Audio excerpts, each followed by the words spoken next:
Hi friends! ముందుగా మీ అందరికీ రథసప్తమి శుభాకాంక్షలు. నాకు తెలిసిన కొన్ని విషయాలైతే రథసప్తమి గురించి మీతో షేర్ చేసుకుంటా వినేయండి. సూర్యుడు కశ్యప మహర్షి అదితి దంపతులకు జన్మించిన రోజు. రథసప్తమి రోజున సూర్య భగవానుడు 7 గుర్రాల రథంపై తన తేజస్సును ప్రపంచానికి వెలుగునివ్వడం ప్రారంభించిన రోజు అని చెప్తూ ఉంటారు. ఇంకా నెక్స్ట్ వచ్చేసి రైసు, పాలు, పంచదార వేసి ఇలా ఆవు పిడకల పైన అయితే ప్రసాదం చేసి చిక్కుడాకుల్లో పెట్టి దేవుడికైతే నైవేద్యం చూపిస్తారు ఫ్రెండ్స్. ఇంకా ఈ రథసప్తమి వెళ్ళిందంటే నెక్స్ట్ ఎండాకాలం స్టార్ట్ అవుతుంది స్లోగా.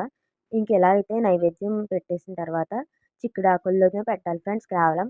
అలాగే చిక్కుడుగాయలతో అయితే ఇలా రథం తయారు చేసి సూర్యభగవానుడికి చూపించాలి.